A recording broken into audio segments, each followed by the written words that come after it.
Well, I got a lot of stuff to cover today, and people are going to be coming in, and so I just opened it up for everybody today.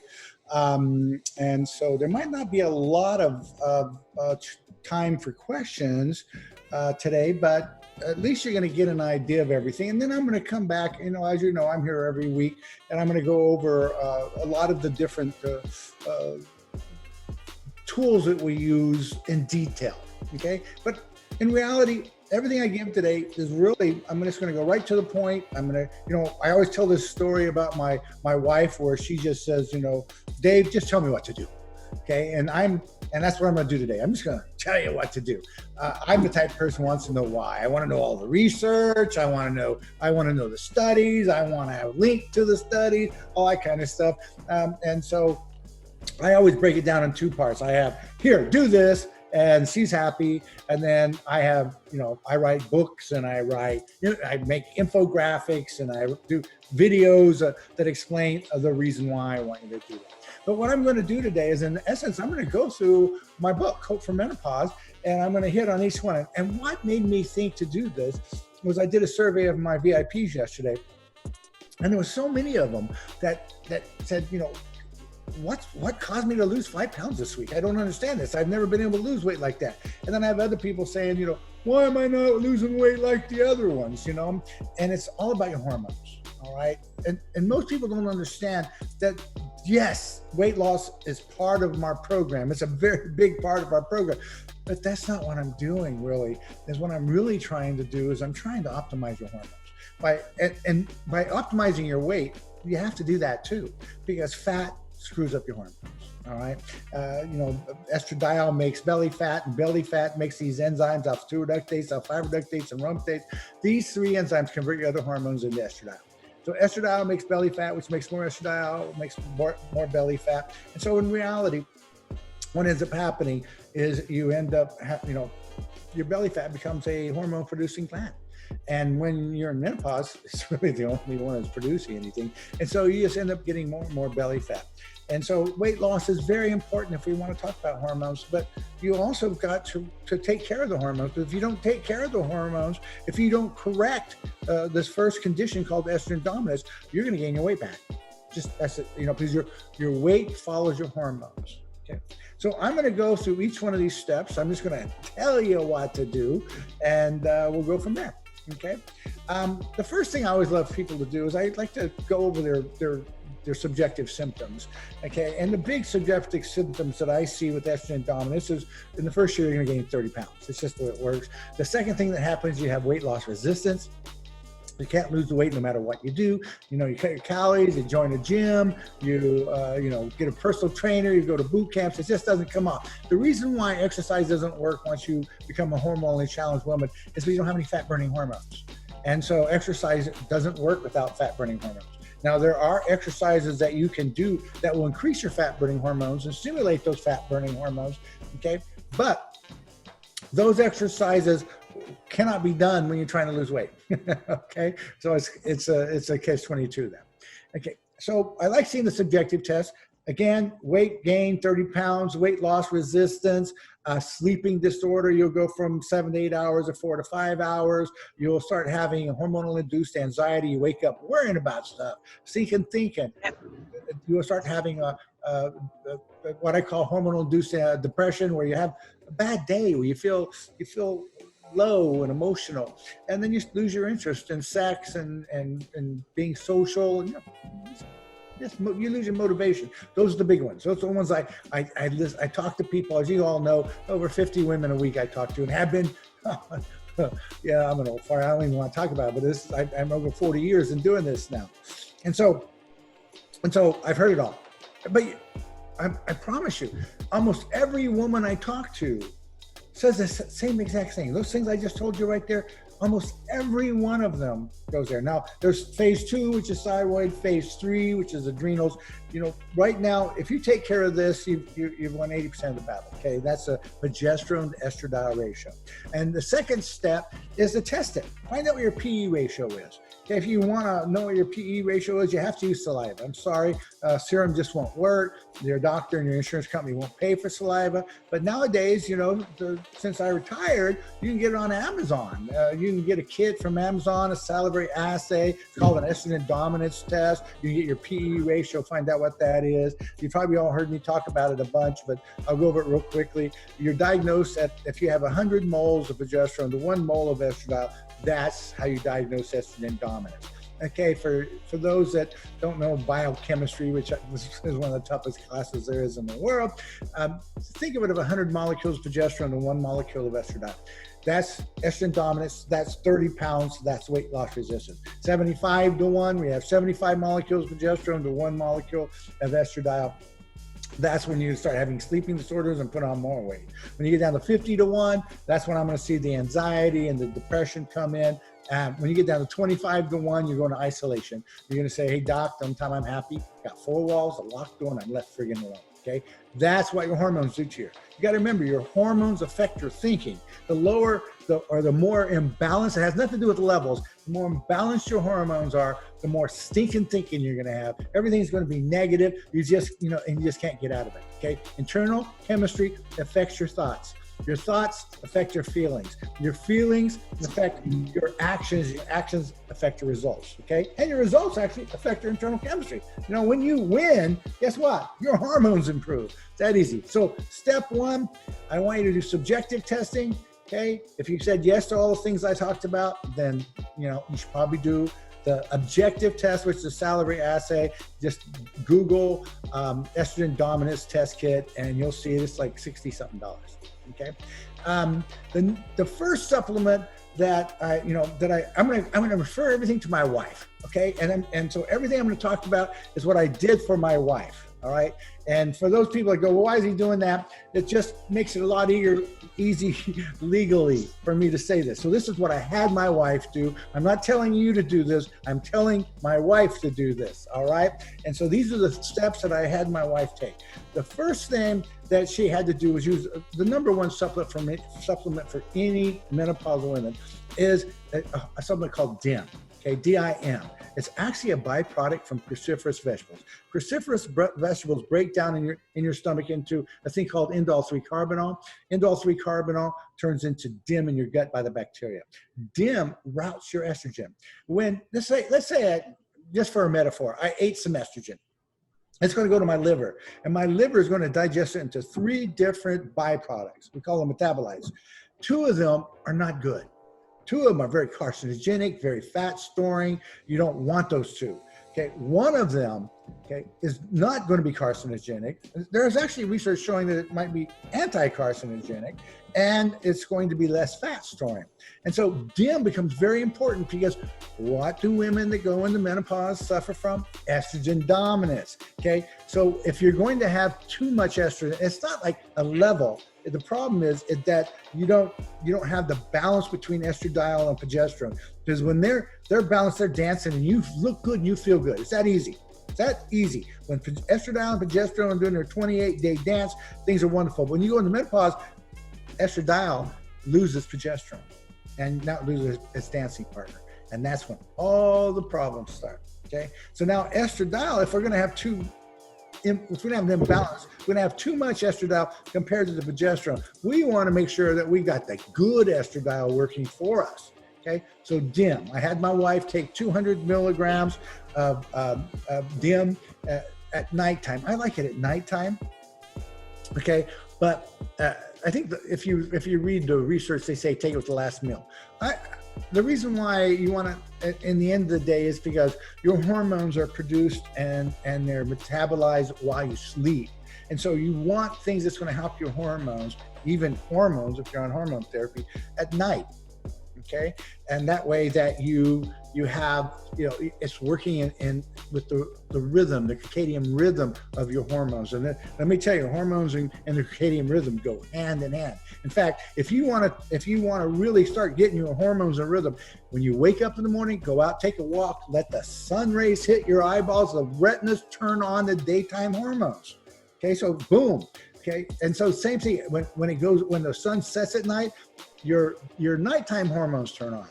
Okay, so if best thing to do is get out for a 5-minute walk out at first thing in the morning to turn on your daytime hormones. Okay, anyway, going off tangent. So DIM, had her take 200 milligrams at night. All right, it's an estrogen router. Doesn't make hormones. It doesn't. The main thing it does is just makes us have the good hormones. Okay. The second thing, and this was her magic pill. All right, and it's pretty basic logic. If you're estrogen dominant, the reason why you're estrogen dominant is because your ovaries quit making progesterone. And by now you should all know progesterone is your happy. It's your happy hormone. It's your sleep hormone. Okay, it's indirectly your fat burning hormone because it neutralizes estradiol's fat storing ability. Okay, now when we had our medical clinics, the standard dose that's taught by the American Academy of Anti-Aging Medicine is 200 milligrams of progesterone. Okay, we found that way too much. Okay, we found with my wife that 20 milligrams of progesterone, which is 1/10 of the dose that's taught, does wonders. It did wonders for my wife. Okay, and so 20 milligrams can be bought over the counter. They have tons of them. So 20 milligrams of progesterone is going to help you be happier. It's going to help you not lose weight, but give you the ability to lose weight. 20 milligrams of progesterone is also going to help my wife sleep at night. It's also going to help my wife be in present time. It's the present time hormone. Okay, so that's number 3. So test. Okay, the first thing I gave her as a supplement was DIM. The next thing I gave her as a supplement, don't need prescription anymore. Matter of fact, you don't need prescriptions for any of the hormones anymore. You can buy them all off Amazon. Another reason why I retired. And that was progesterone cream. 20 milligrams of progesterone cream is what my wife was taking and still takes to this day. And she finally switched from the progesterone cream she likes, which has fat burners, which I don't like. She just finally switched to the one that doesn't have fat burners. That's because I bought it for her. but I'm a fan of the one that has, if you take it in ones with fat burners, you got to take it in the morning. I think the one she's been using for 15 years, it was Internal Harmony. I like Emerita. So, 4th step, you gotta quit eating estrogens, okay? Estrogens, if you're estrogen dominant, okay, many holistic practitioners are gonna say, okay, you need to get some phytoestrogens in you to get rid of your hot flashes. Guess what? You'll get rid of your hot flashes, but it's gonna put 20 pounds on you, okay? Now, the number one food on the planet that has the most phytoestrogens, and it's got 16,000 times more than the second one, okay, is flaxseed. All right, but I'm not that afraid of flaxseed due to the fact, first of all, you don't eat it by the spoonfuls. Second of all, that the actual phytoestrogens in it are much different than the other foods. So if there's one food that you've got to avoid, and 8 out of the top 10 high estrogenic foods, remember that word, estrogenic, because that's what's wrong with what's going on with us. Okay, we're all becoming estrogenic. Men are becoming estrogenic. Women are becoming estrogenic, meaning our estradiol levels are getting way too high. Phytoestrogens contribute to that because the food that I'm worried about is soy. Soy's in everything, all right? We subsidize it. So we grow way too much of it. They stick it in everything. Now, 8 of the top 10 foods that are in the top 10 of highest estrogenic particles is going to be soy-based. Everything from soy sauce to tofu to miso, all that stuff is soy. So if you take one thing and you get it out of your diet, get soy out of there. And if you're estrogen dominant and you're overweight, soy is not going to, it's just going to get in the way big time. So that's the one. Now there's tons of other phytoestrogens. I mean, green tea has phytoestrogens in it, but I love green tea, all right? Because it has so many other things, like the catechins and things like that in it. So anyway, it has all these great polyphenols. And so that fourth step, I want you to get soy. If you just get rid of that, you've done a great job, okay? Now, it doesn't mean you have to get rid of it forever, but you got to get rid of it to get your estrogen dominance balanced, okay? To be able to have the ability to lose weight, you got to avoid, soy. I had my wife avoid soy, okay?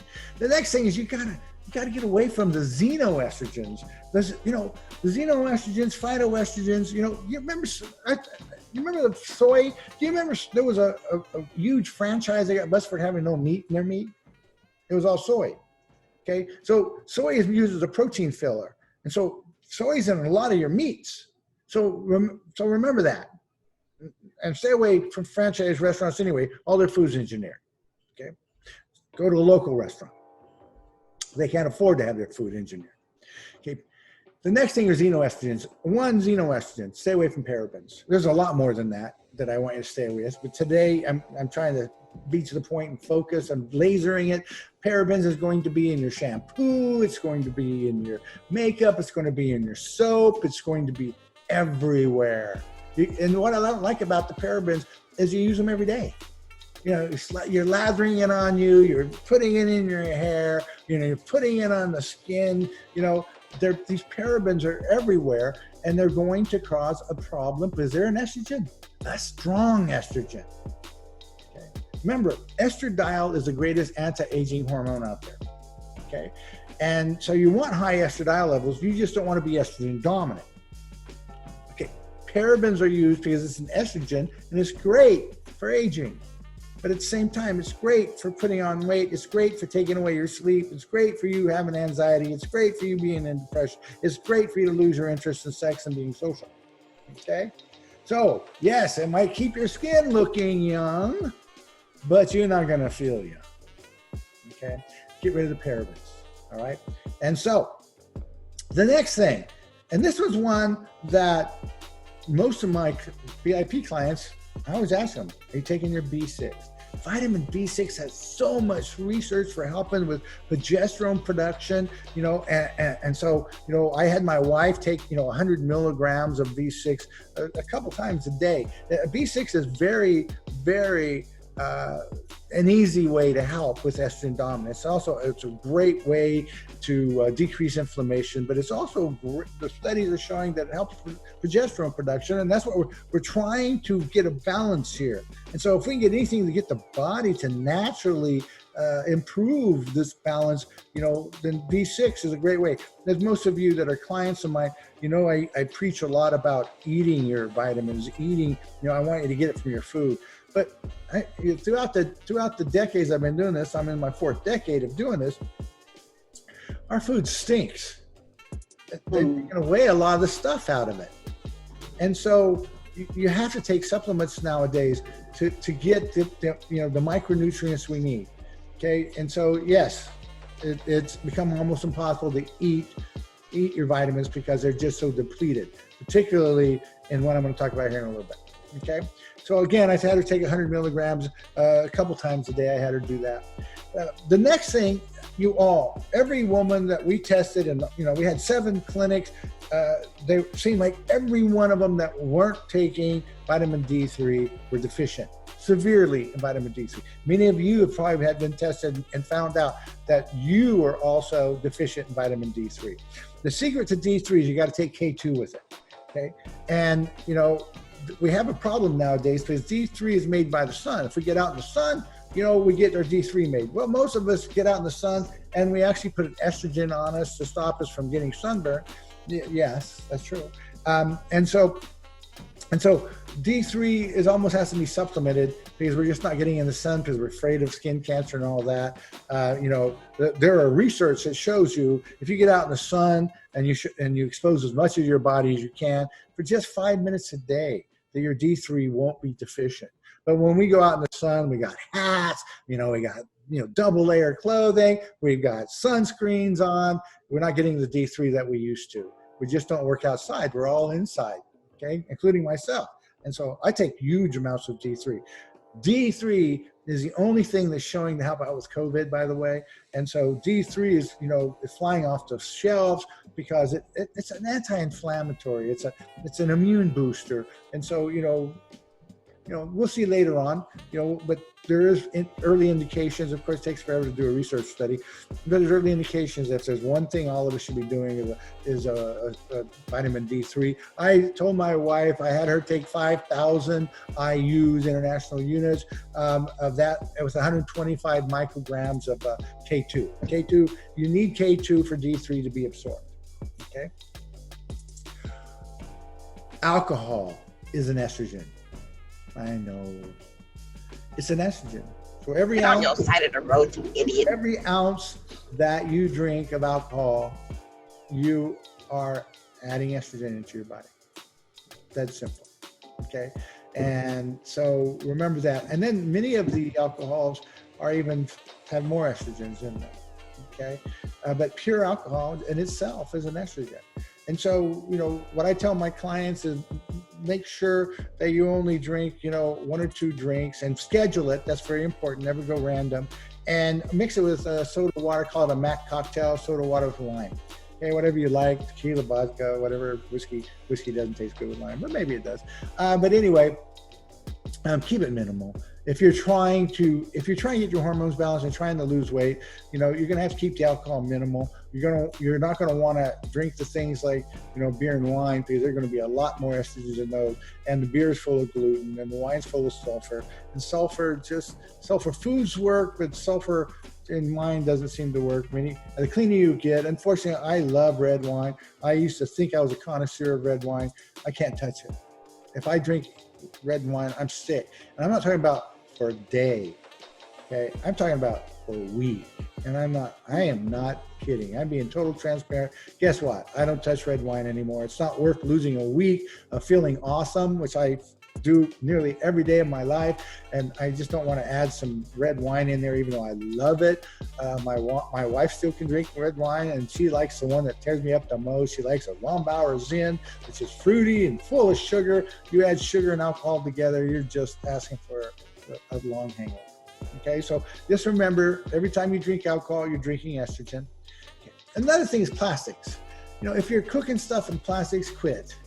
All right, because you're releasing estrogen into your food. Okay, if you're drinking water out of plastic, many of those plastics are full of estrogen that are going into the water, but sun has to hit it. So if you can, I like having my water out of a bottle. There are actually many. I get mine at a discounted grocery store, grocery outlet, which one of our daughters work at, and you can get bottled big, liters of Italian bottled still water, no bubbles, with full minerals, for less than $1 a piece. So if you can, the best is we're out of Arkansas or somewhere like that. There have been lots of studies showing that there's a bottled water out of there that's incredible. I think it's something mountain water. I don't get it because it's very expensive on Amazon and they don't sell in the stores around here. But anyway, I do get as many bottled waters. I like the Mexican bottled waters, the minerals. I love those. And if you can't, then make sure that on the bottom of the bottle that you're drinking up, that you get the number, and make sure it's a number that is, okay to drink. If you're reading my blogs, I have them in there. I don't have them memorized.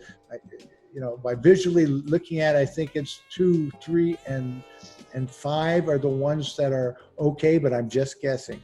Okay, my memory doesn't work that well at 65 anymore. The next one is one of my top 5 supplements. It's probably moved from 10 to about 2, and probably next year it's going to be number 1, and that's magnesium. Magnesium does everything. We're all so deficient in it, but it helps you with your hormones. It helps you with your sleep. It helps you with your weight loss. It helps you with so many different things. I had my wife take 250 to 500 milligrams a day. Magnesium, you spray. If you have trouble sleeping, you put it over your heart. You can take magnesium baths. They just do amazing things for you. uh, I have mentors, I have colleagues that magnesium is their number one supplement. It used to be on number 10 on my list. NAC is my number one, by the way. And magnesium creeping up there. Okay, and the reason why, since I opened up that door of NAC, what I like that so much for is it's a precursor to glutathione, and glutathione is the mother of all antioxidants. It's the only antioxidant that gets inside the cell and beats up all those oxidants, and oxidation is what causes inflammation, inflammation is what's going to be the death of all of us unless we get an accident. But inflammation, everything you should be doing every single friggin' day is beating inflammation. Because all of they did a study of 1,000 people that lived to be over 100. Not one of them died of old age. Every single one of them died of one of the chronic diseases, which is cancer, diabetes, heart disease, strokes, and Alzheimer's. Those are all caused from inflammation. I mean, inflammation is the root cause of all those. So if you want to live a high quality life, you got to be fighting inflammation on a daily basis. Okay, that inflammation, and where does inflammation? It actually starts in the cellular level. Okay, when you get these oxidants, and if you don't have antioxidants, get rid of the oxidants, then you're going to age a lot faster. Okay, so. Magnesium, I went off on a tangent. NAC is not on the list. I just said that, and I knew I was going to get questions saying, what is NAC? So now you know it's a precursor to glutathione, the mother of all antioxidants. Okay. The next, the supplements that I had my wife take was omega-3s. Now, let me explain something here. I'm running through these, but I never had her take them all at once. Okay. And the reason being is the one thing I've learned over these last 40 years is you never do that. For example, I would never take a multivitamin. And the reason being is because there might be 50 things in there. And if I have a sensitivity to one of them, okay, that one is screwing me up. All right. So I test everything one at a time. And I test them for a week. So if I am going to take DIM, I do it for a week without doing anything else. Then I add the progesterone, okay, for a week. Then I would, add the vitamin B6 for a week. Then I'd add the vitamin D3 for a week, okay? Then I would add the magnesium for a week. Because if you have adverse reactions to it, that's your body telling you, get rid of it. You don't need it. You don't want it. I do not believe in adverse side effects. I've been doing this too long. If it's going to work, you're going to feel better. After 72 hours, you're going to feel better. Yeah, it might take the first 72 hours. Just like, if you quit carbs 72 hours, you might not feel too good. All right. But after that, you feel great. But most of the time with any supplement, if there's any kind of reverse reactions, throw it away. It's not for you. That's my personal belief. Okay. And so, the next thing is omega-3s. Omega-3s, I had her take omega-3s, about 1,000 milligrams. Make sure it's got DHA in it and EPA in it. Make sure it's really good. Fish oils are by far better than flaxseed. You already know that flaxseed is very, very estrogenic to begin with. So get some good stuff. The good stuff is usually going to be refrigerated, or I like getting mine from Alaska because it's coming directly from the fish, from up there. And and to me, it's very important to get the highest quality omega-3 there is. It's a fish oil. Okay, if it's not in the fridge, it's going to go rancid, just like any other oil. All right. So if you want to keep your omega-3s, you want to keep them alive. In essence, you want to keep them fresh, I guess is a better word. Okay, make sure the DHA is great for the brain. Brain is pretty much made up of all DHA, and then the EPA is it's probably the best anti-inflammatory out there. I was in Europe when I was a young man. I used to travel around Europe a lot, and I used to, I was already treating patients at that time. And I'd run across doctors, and they would always give me a hard time about how American doctors used baby aspirin, for cardiovascular prevention. And they, over there in Europe, they all used omega-3s. And this was, I was about 30 when I was around, so 35 years ago, they were using omega-3s. I remember the first time I was in Barcelona and I was talking to a doctor about how they use omega-3s. I didn't even know what it was. I mean, I had this entire education. I was like, omega-3, what like, they're looking at me like, you don't know what omega-3 is. It's a fatty acid. Well, omega-3s, there's a lot of, the one thing I want you to remember is high quality omega-3 is going to be good for you, and low quality omega-3 is going to be bad for you. Okay. So when it comes to omega-3s, you get what you pay for. So remember that, right? And care for them. Don't just leave them out in the heat. All right. Make sure you keep them refrigerated, things like that. Okay. The next thing, and this one is really starting to really take off. The research on the next step that I had my wife do was an avoidance. I had her avoid mycoestrogens. Research coming out on this. In fact, there was an entire book about it, about the mycoestrogens. And if you know anything about Dave Asprey and Bulletproof Coffee and the Bulletproof Diet, he saved his life by getting rid of mycotoxins out of coffee. And so the one mycoestrogen that I'm the fungus, by the way, the one I'm worried about the most is in popcorn. Popcorn's full of a mycoestrogen called Zea. So when you're sitting there eating popcorn, you're eating a fungus, and it's loaded. And they've done, you go look at the studies of a person before they eat the popcorn and right after they eat the popcorn, 1,000-fold increase, okay, in estrogen, these mycoestrogens that are going into their body. So I just avoid popcorn, okay? First of all, it's, even if it's organic, air pop, it's got, in fact, I've heard that it's worse to air pop them. So anyway, if you're trying to get rid of estrogen dominance, popcorn's full of a fungus. That's an estrogen. Okay, so remember that. The next thing is sunscreens. Sunscreens, most of them are estrogens. There's two, titanium and zinc aren't. So you make sure that you're using sunscreens that aren't adding estrogens to your body. And that's why you're even reading about how sunscreens are cancer causing, they're causing skin cancer. Well, if you're sticking estrogen on in your body and you're letting heat, there's a research that's actually showing that when the sun hits that, okay, it actually is binding to the receptor sites. The estrogen is.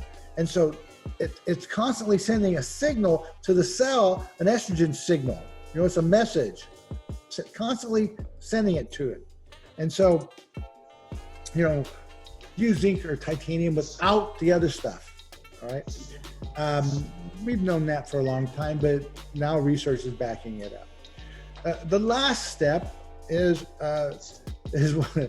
one that people always go, why do you say this for last? Because it's kind of the cure-all for most menopausal symptoms. But I 50% of the time it is, and 50% of the time it seems to make things worse. And that is a thing called maca.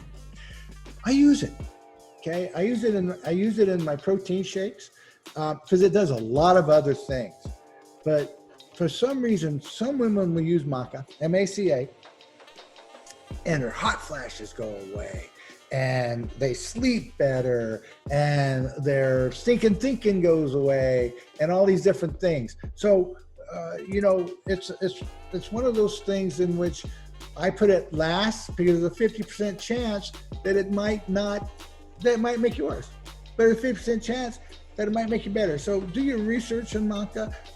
My wife, it doesn't work for her. It works for me because before COVID, I worked out every day, heavy weights, and it really helps with bodybuilding.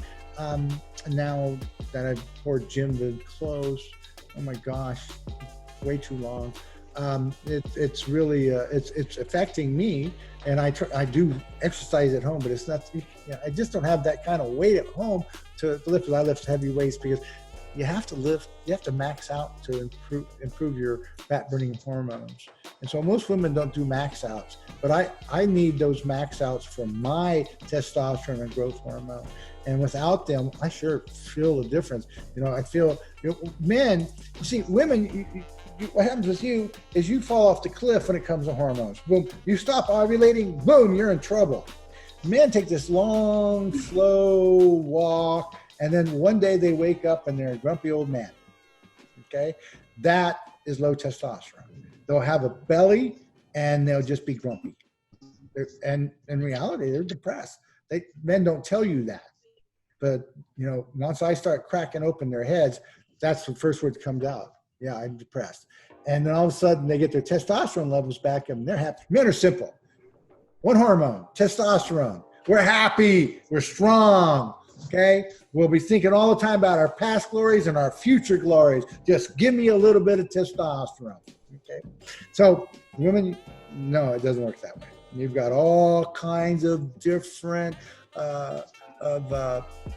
hormones that you have to play with. Like I said, there's 3 phases. There's the progesterone and estradiol. There's the T3, T4, and the uptake, and the autoimmune disease with thyroid. And then you've got the adrenal fatigue and the stress hormones going wacko on you. And so anyway, that's it.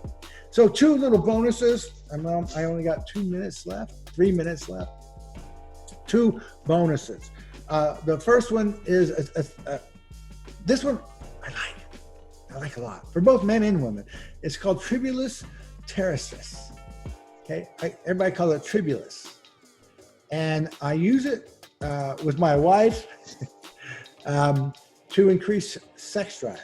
It increases testosterone levels. Women, once you go into menopause, you don't have testosterone. Okay, it's one of those that. It's actually, you remember when we used to ride around our bikes and we get those little goat head stickers? That's what it is. That's Tribulus. Okay, that's Tribulus. It's one of those things like maca. When it works great. When it doesn't work, nothing there. I haven't seen any side effects in it. Many bodybuilders use it, but it's one of those things that it just makes, when you're at my age, just a little bump in your testosterone does amazing things, just a little bump, okay? And so Tribulus seems to do that for me.